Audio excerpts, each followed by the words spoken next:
बिस्मिल्लाहिर्रहमानिर्रहीम अल्हम्दुलिल्लाह वस्सलातु वस्सलामु अला रसूलिल्लाह व अला आलिहि व अस्हाबिहि अजमाइन अम्मा बाद रब्बि इश्रह ली सदरी व यस्सिर ली अमरी वहलुल उक़दतम मिन लिसानी यफ़क़हू क़ौली। अस्सलामु अलैकुम व रहमतुल्लाहि व बरकातुहू। जज़ाकुमुल्लाह खैर। Welcome two things that matter. 2 हफ्ते का गैप था बीच में, बट जज़ाकल्लाह फॉर कमिंग। आज का टॉपिक बहुत इंपॉर्टेंट है। We are going to talk about patience, सब्र। और सब्र ऐसी चीज़ है जो इंसान को ज़िंदगी में हर मौके पे, हर मुश्किल सिचुएशन में और हर ऐसी सिचुएशन में जो होपलेस है, इंसान को बस थोड़ा सा कुछ होप ही चाहिए होता है और उस होप से फिर इंसान ज़िंदगी गुजारता है। तो आई बिलीव कि कुरान मजीद में सबसे पहली तो ये बात कि सबसे ज़्यादा तज़किरा जिस क्वालिटी का सबसे ज़्यादा तज़किरा है, जो क्वालिटी इंसान को जन्नत में ले जाने वाली क्वालिटी है, वो सब्र ही है। 91 टाइम्स डायरेक्टली सब्र मेंशन है कुरान मजीद में, और इनडायरेक्टली तो पता नहीं कितनी बार अल्लाह ताला ने सब्र की कहानियाँ, मतलब देखें ना, हर नबी, हर जो कैरेक्टर है कुरान मजीद में, उसकी स्टोरी से सब्र ही झलक रहा है।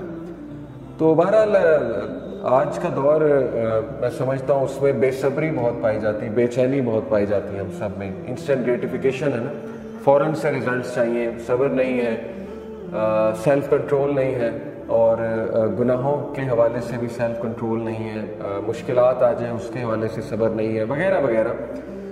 तो कुरान मजीद के अगर हम कैरेक्टर्स देखें, मैं आपको चंद एक कैरेक्टर जो है वो विज़िट कराता हूँ। सबसे पहले हम हज़रत मरियम अलैहिस्सलाम की बात करते हैं। देखिए, हज़रत मरियम को अल्लाह ने जिस आजमाइश में डाला, एक औरत सोच भी नहीं सकती उस आजमाइश के बारे में। और देखें, ऐसी औरत जो इतनी पाक दामन है और जिनकी रिप्यूट इतनी अच्छी है, और उनको हमल ठहर जाए, ये एक सोचने वाली बात है। अगर आप इस पर सोचने बैठे, हम तो कोई डिजीज़ आ जाए, कुछ हादसा हो जाए, हम कहते हैं इसमें हमारा क्या कसूर था। हमारा तो पहला सेंटेंस यही होता है ना, ज़ाहिर है इंसान है, फितरी सेंटेंस है कि भाई मेरा इसमें क्या फॉल्ट था। तो हज़रत मरियम अलैहिस्सलाम को जब हमल ठहरा तो उनकी क्या हालत होगी और किस स्टेट ऑफ माइंड में वो होंगी, वो हम सोच भी नहीं सकते। और फिर जब उन्होंने सामना करना था, सबका, लोगों का सामना करना था, आपको पता है कि जब she was about to give birth to Isa अलैहिस्सलाम, तो उनको पेन इतनी ज़्यादा उठ रही थी कि वो खजूर के एक दरख्त के नीचे, वो पूरा वाक़या आपने पढ़ा होगा, अल्लाह ताला ने हुक्म दिया कि खजूर के एक दरख्त के नीचे आप लेट जाइए। फिर जिब्राइल अलैहिस्सलाम वहाँ मौजूद थे उन्हें कंसोल करने के लिए, काउंसल करने के लिए। आपको पता है उनके मुंह से क्या अल्फाज निकले कि हाय काश मैं एग्जिस्ट ही ना करती इस वाक़े से पहले, यानी मैं होती ही ना। ये मुंह से निकल गया उनके। तो नेचुरल है, फितरी है कि इंसान को कुछ मुश्किलात ऐसी आती हैं या कुछ कमर तोड़ गम ऐसे इंसान की ज़िंदगी में आते हैं, लेकिन at the end of the day याद रखें कि उन्हीं की स्टोरियाँ आज हम डिस्कस कर रहे हैं। ये बात याद रखें, जितने भी ग्रेट लोग हैं ना, जिनकी स्टोरियाँ हम सुनते हैं, अभी मैं बैठ के डिस्कस कर रहा हूँ, वो तो अल्लाह को पता है ना कि 2022 में भी ये स्टोरी डिस्कस की जा रही होगी और जगह जगह हज़रत मरियम की मिसाल दी जा रही होगी, इसलिए अल्लाह तो मुस्कुरा रहे होंगे। हज़रत मरियम तो उस वक्त पेन में थी, रो रही थी, लेकिन ये कि अल्लाह जो है उसके लिए तो टाइम नहीं है ना, पास्ट प्रेजेंट फ्यूचर, अल्लाह तो आगे देखता है। जैसे एक भाई ने सवाल किया, उसका हमारे एक दोस्त ने बहुत अच्छा आंसर किया। उन्होंने कहा कि देखिए, शाम में सीरिया में बच्चे मर रहे हैं, बॉम्बिंग हो रही है, एक मदर है, उसके 4 बच्चे थे, वो चारों शहीद हो गए बॉम्बिंग में। तो ये क्या है, वो इतनी पेन में है, इतने दुख में है। तो उन्होंने बड़ा ज़बरदस्त आंसर किया। उन्होंने कहा कि असल में आपको नज़र आ रहा है उसके बच्चे मर जाना, उसकी पेन, जो कि बिल्कुल ठीक है, वो बहुत बड़ी पेन है, लेकिन अल्लाह को पता है क्या नज़र आ रहा है, क्योंकि अल्लाह ताला के सामने पास्ट प्रेजेंट फ्यूचर नहीं है। अल्लाह को नज़र आ रहा है कि वो अपने बच्चों के साथ जन्नत में खेल रही है और उस सहाबियात के साथ। तो ये जो विजन है ना, ये जो पर्सपेक्टिव है, ज़ाहिर है ह्यूमन बीइंग को ना वो विजन मिला, ना वो पर्सपेक्टिव मिला। तो इसीलिए ये मिसालें अल्लाह ने हमें इसलिए दी है, हज़रत मरियम की और दीगर जो अम्बिया हैं और जो कैरेक्टर्स हैं, कि एट द एंड आप देख लो कि उन्हें राहत भी आई, फ़इन्ना मअल उसरि युस्रा, इन्ना मअल उसरि युस्रा। और फिर अल्लाह के नबी सल्लल्लाहु अलैहि वसल्लम के बारे में अल्लाह ने क्या, सूरह वहा जब आप पढ़ें तो उससे कितनी उम्मीद मिलती है कि वला सौफ़ युतीका रब्बुका फतरदा, कि नबी अल्लाह आपको इतना देंगे कि आप राज़ी हो जाएंगे। تو دیکھیں نا اینڈ ریزلٹ تو اللہ بتا رہا ہے کہ اللہ بے شک صابرین کے ساتھ ہے، جو لوگ شکایت نہیں کرتے اللہ ان کو پسند فرماتا ہے۔ اور صبر کی ڈیفینیشن یہیں سے سمجھ لیں، دیکھیں صبر is not waiting, some times waiting is suffering. صبر ہے waiting with a good attitude, یہ صبر ہوتا ہے۔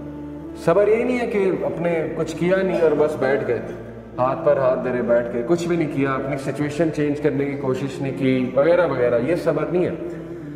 بہترین صبر یہ ہے کہ آپ تمام اسباب اختیار کریں، اور سب سے بہترین تو یہ کہ آپ اللہ کے آگے جھک جائیں، اللہ کے فیصلوں کے آگے، اور اللہ سے گڑ گڑائیں، لیکن یہ کہ ایک بھی جملہ شکایت کا نہ نکالیں۔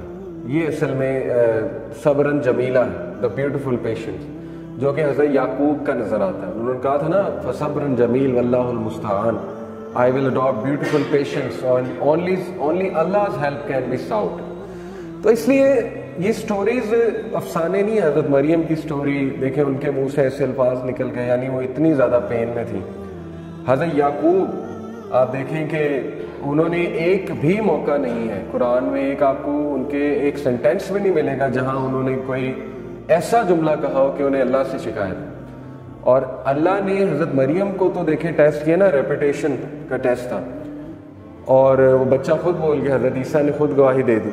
حضرت یعقوب کا ٹیسٹ جو تھا نا وہ اولاد سے ریلیٹڈ تھا، اولاد کی آپس میں نہیں بنی، اولاد کی کا آپس میں حسد پیدا ہو گیا، تو ہر ٹائم وہ یہی مینیج کر رہے ہوں گے، ٹھیک ہے نا۔ اگر آپ سوچیں تھوڑا اس پہ کہ how good a father he was, کہ انہوں نے اس کو مینیج کیا پراپر، لیکن یہ کہ بچوں نے ظلم کیا، ان کے بچوں نے 11 جو بیٹے تھے۔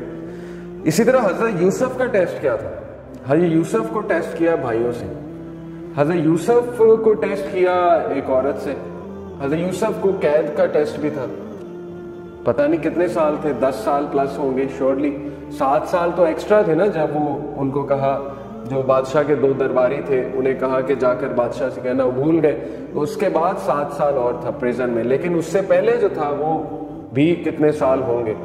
تو حضرت یوسف کو بھی طرح طرح اللہ نے ٹیسٹ کیا، لیکن again at the end of the day آپ دیکھیں کہ آج ان کا ایک مقام ہے۔ حضرت نوح کو ٹیسٹ کیا بیٹے سے، اولاد سے، حضرت نوح کا بیٹا ہدایت پہ نہیں تھا۔ اب انبیاء کے بیٹے تو ہم سمجھتے ہیں کہ وہ بھی انبیاء ہی ہونے چاہیے، وہ بھی ولی اللہ ہونے چاہیے، لیکن نہیں تھا، کافروں میں سے تھا، پیچھے رہ جانے والوں میں سے تھا، ڈوب گیا۔ اب حضرت نوح کو کتنی تکلیف ہوئی ہوگی، لیکن اللہ نے ان کا بھی ٹیسٹ کیا۔ حضرت لوط کو ٹیسٹ کیا بیوی سے۔ آپ سوچیں کہ اللہ نے انبیاء کو رشتوں سے بھی ٹیسٹ کیا، سچویشن سے بھی ٹیسٹ کیا، لوگوں سے بھی ٹیسٹ کیا، لیکن سورہ انبیاء میں اللہ نے سب کے بارے میں فرمایا کل من الصابرین، all of them were صابرین، یہ پیشنٹس میں all of them were patient۔ یہ تعریف کی اللہ نے، ذوالکفل کا ذکر کیا، اسماعیل کا ذکر کیا، ابراہیم کا، نوح علیہ السلام کا، لوط علیہ السلام کا۔ اسی طرح ابراہیم علیہ السلام کو آپ دیکھیں، ابراہیم علیہ السلام کو اللہ کہتے ہیں کہ ہم نے طرح طرح آزمایا، سورہ البقرہ کی آیت، اور کہا کہ ہم نے اسے ہر ٹیسٹ میں کامیاب پایا، یعنی وہ ہر ٹیسٹ میں سکسیسفل ہوا۔ ابراہیم علیہ السلام کو اللہ نے اولاد میں ڈیلے سے آزمائش کی،